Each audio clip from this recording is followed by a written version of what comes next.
on marriage, on courtship and marriage, would look at something like this.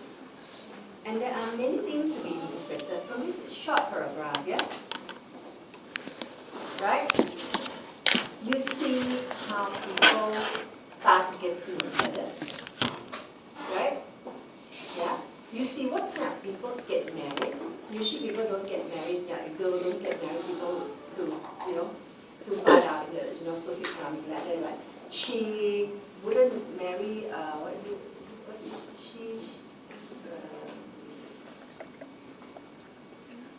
Principal.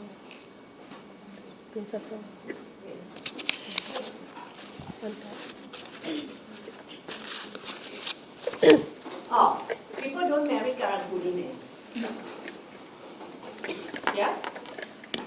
So you see, the type of people who get married, you know how they meet, you know how they propose, you know a lot of things, all the information about marriage and family here in this small thing. You know that here in Singapore, it is still a very patriarchal society, such that the man is still the breadwinner. Yeah? I couldn't give them a good future. Why a girl depends on a man for good future? It is still true here, in this context. So every word, a lot of information in there. So when you do textual analysis, you want to get into the hidden messages in there. So again, just like I told you earlier on, ethnographic research is hard to do. It needs skill of an ethnographer. Just like here, it needs the skill of someone to interpret the messages. Alright, that is textual analysis. Weber used it. I showed you last week. Durkheim used it. I'm going to show you 2 weeks from now. Yeah? Robert Bogdan on the Being Different. This one, go back and read it up. Go and Google it. Quite interesting. Because this one is the diary of Jane Fry, an analysis of an autobiography written with the help of sociologists, 100 hours of day-to-day tape recording to unveil the process of becoming as his perception changes during the transsexual process. John Fry wanted to be Jane Fry, and he was changing into a she. Yeah? And sociologists helped him through some kind of tape recorder as he expressed his feeling, throughout those 100 hours of every day talking to him, see how he feels today, and after that, see how his perception changed as he was going through the changing gender of the mission. Okay? So that is an analysis of tape recording conversation. Okay, there is another famous one, Thomas and Sanicki. This is the Polish peasant. Farmers from Poland moved to Europe, America, and the farmers sent letters back to Poland, to relatives in Poland. And Thomas and Sanicki got hold of these letters and they analyzed the letters to see how the farmers changed their experience, changed the way they think about the new place, as they move to settle in how the perception changes over time, as they now settle in large cities. Okay, before you fall asleep, now tell me, which one suitable for analysis of documents and why? Now this one can be very fast because you have gone through it. The answer will come quite immediate, I hope. Okay, which one is good for document? After you say you don't get a non-zero chance, I got to ask you before. Which one will be good for document?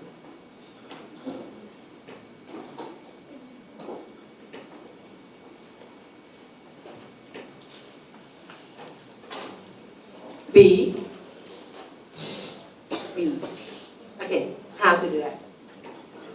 Analysis of documents, meaning putting down. I think we can take down their experience and archive it up. Yeah. Who will write down their experiences? The interviewer? The interviewer. That is not a secondary already. That one become an unstructured interview already. If you do number 2, it can be done. Then you have to go and look for things written by the victims. Yeah? Could there be things written by the victim? What kind of things may be written by the victims?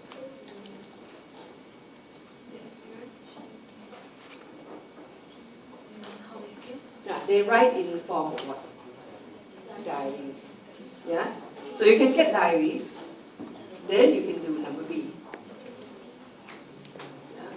What about any more? So B will be good. Can be done. Any more?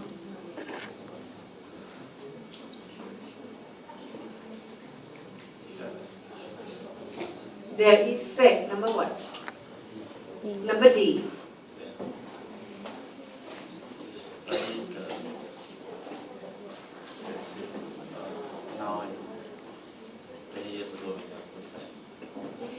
Number D is not very good. Okay, you guys just look at me then.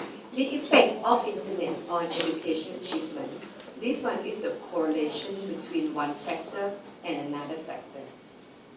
To do that, you need quantitative data. Oh wait, sorry, why not? Then you can do content analysis. Yeah, you can. If you do content analysis, you have quantitative data. Remember, document can be used in 2 ways. Can you use quantitatively or qualitatively? But then the second question is, what kind of documents will give you the data on internet and on educational achievement? What kind of documents can you get?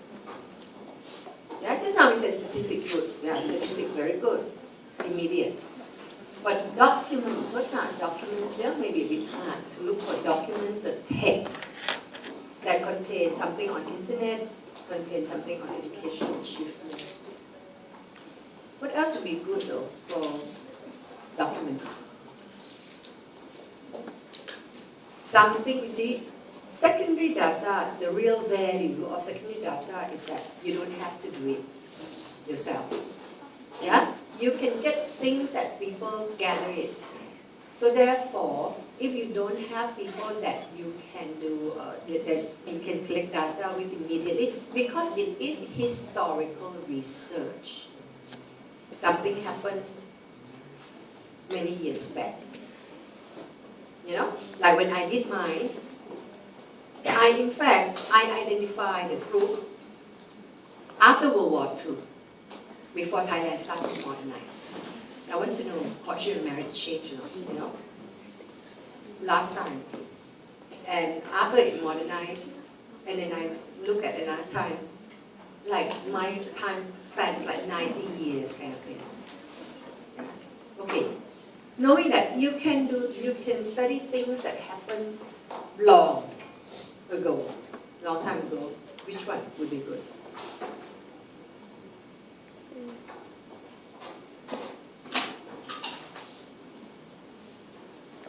Okay, good, because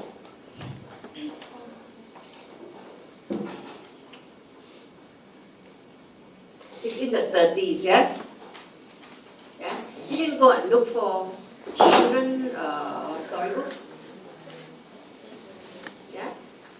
Children's storybook in the 30s, published in the 30s. Then you can go and see, you know, what kind of things they do, how they play, during their free time, what they do, whether they go to school or not, you know, and you know, all the experience they have in school. Okay. Are you okay so far? You okay so far with analysis of documents? I tell you what you have to know very well. You have to know questionnaire survey very well. You have to know ethnography and participant observation very well. And you have to know statistics very well. That's all. Yeah? Those are two things you have to know. And this kind of thing, sometimes they ask me, I don't know, like, I haven't seen them ask me before, but we can't say, okay, they never asked before and they won't ask it. They may be okay, because they have not asked before, they just start asking you.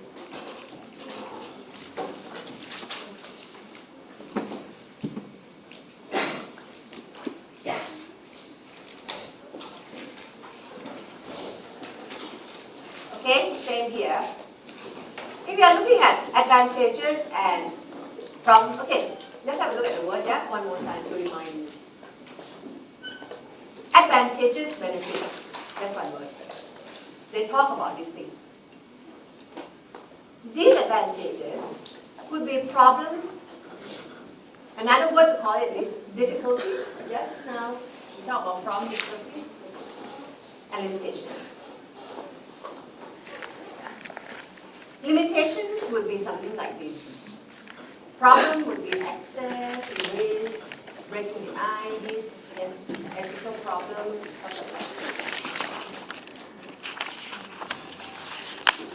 Now, do you know which one is more important?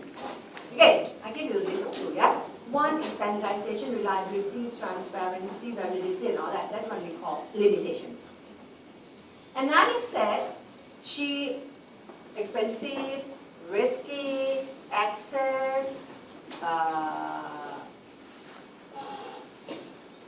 breaking the ice, just like we call difficulties or practical problems. Yeah? And just I told you that if you write about standardization, it's like you have high mark. Yeah?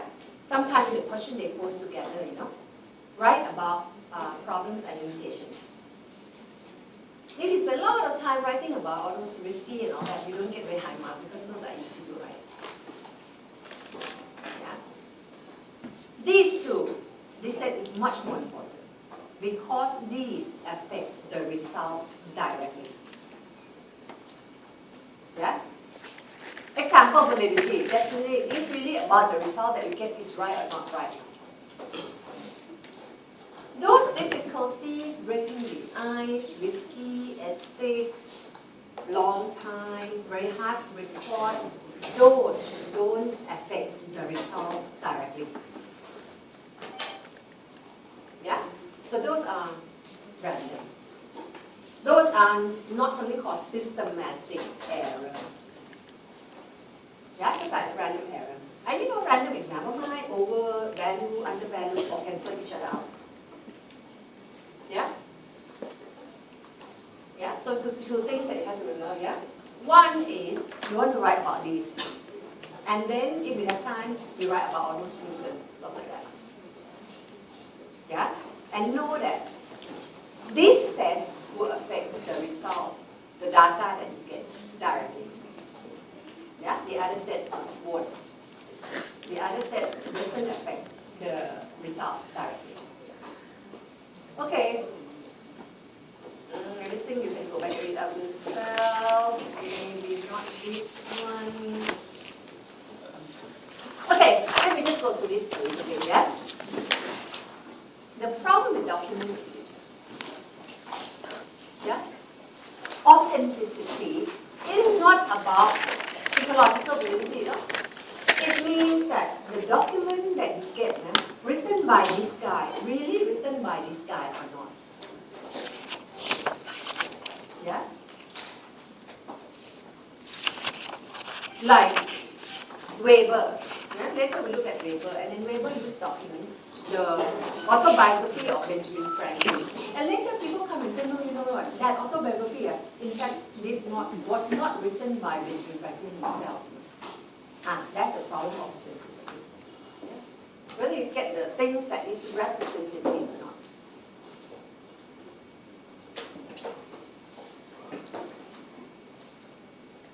Okay.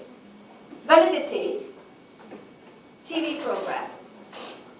My stories that I read, newspaper. These are all documents. or the government report. The question is, any bias in it? Yeah?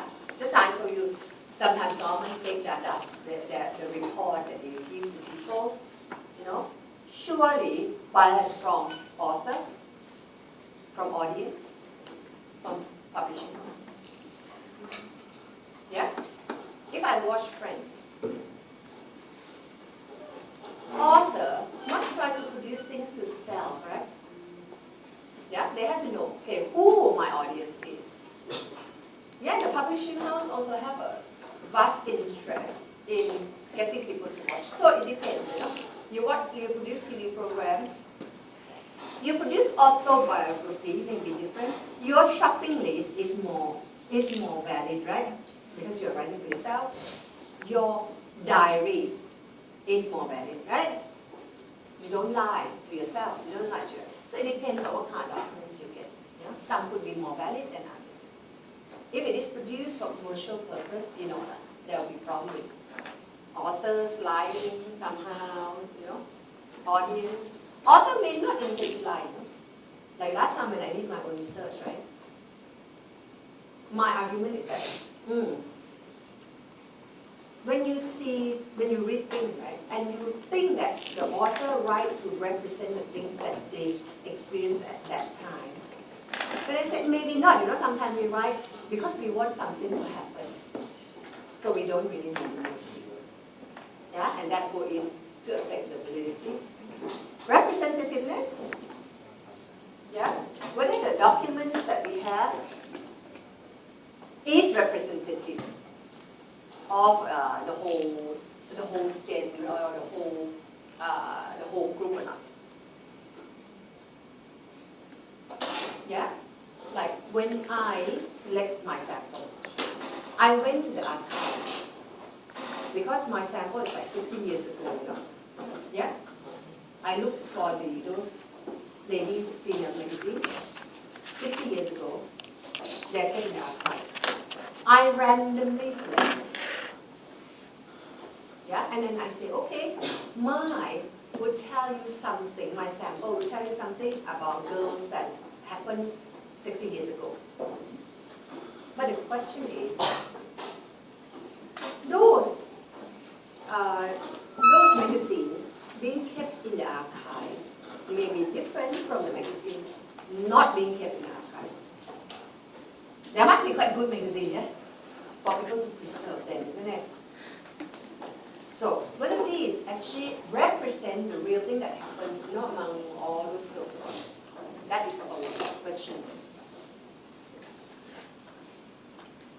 All right, that is document, and these are all done. These just repeat themselves, just for you to go through them. Oh, I still got triangulation to do. Okay. Just a little bit more on triangulation, and then I'm done, and then oops.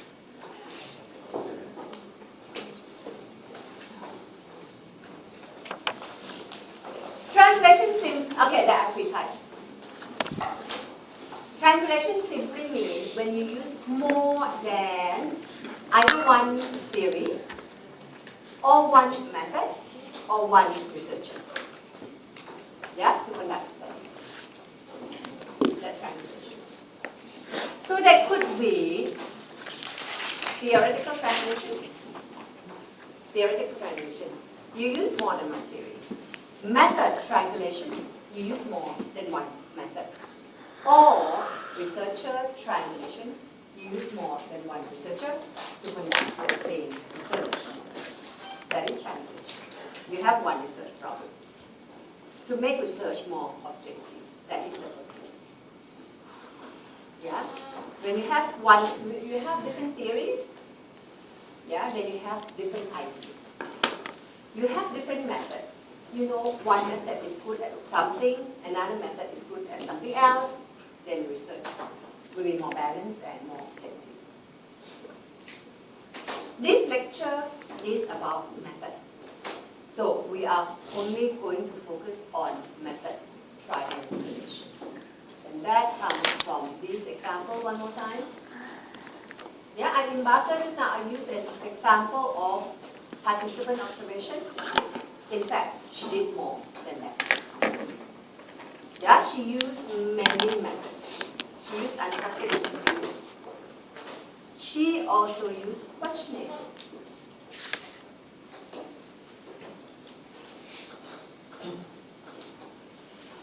Yeah, and then I'll let you watch this next week. Surely, it starts here. She didn't know anything. It was still new topic. She didn't know what is it body smoothing. She went there. Yeah, she went there. In the beginning, just watch. Because don't know what to ask. If you watch the DVD, she will address that. You should not talk because you may interfere in a setting when you don't have the language yet. Yeah, you don't want to become stranger and kind of make that normal behavior disrupted. Just watch. Yeah, that's why she takes 6 years. Remember that? She took 6 years. And after the first phase, she called it the first phase, right? She started asking questions. Yeah? Then she can start asking, okay, why you do this? Why the leader did that? Do you agree with them? And you know what they do with the money, you know, that kind of thing. Yeah? But surely it's not structured, no questioning. Just have a chat with them. Until she got quite good idea about what she wants to find out.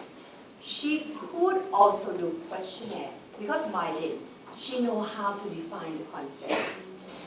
She know what questions she should ask. So she also would like to do questionnaire so that she can have quantitative data.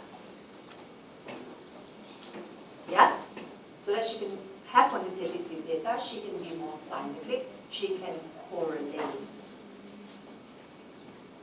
Yeah? So she has all qualitative and quantitative technique there. Yeah? That's why this study is becoming very famous. It has been very famous for a long time. Everybody has liked it. She spent a long time doing it. People who like qualitative agree. People who like qualitative also agree. Because she covered all ground. Okay, these are nothing much. Okay, then when you go back and do it up yourself, I want to go through this one here. Okay, activity. Discuss how you can conduct research on the following topics. Research design and method. Sampling. Yeah? That is what I'm going to ask you next week. Research design and methods. What kind of sampling you propose? Advantages and benefits. Standardization, reliability, transparency, generalizability. Those are advantages and benefits. And also disadvantages. As I mentioned, there are 2 types. One called limitations. This is standardization, reliability, validity, and stuff like that. And difficulties and practical problems. So, one item, what design, what method, what sampling. We don't have that much time. Just think of what design, what method. Yeah, maybe we can think of sampling, see how much time we have. We have 15 more minutes. And think of those advantages and disadvantages. Maybe just take one each. These are the topics.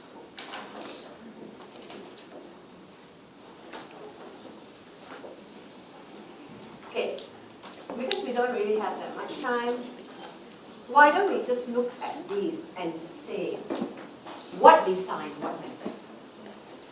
Yeah? Without going too deep into like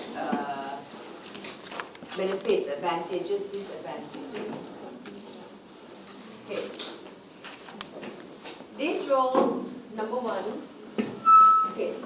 This row number 1. Tell me what design, what method. Okay, maybe we move on a little bit. What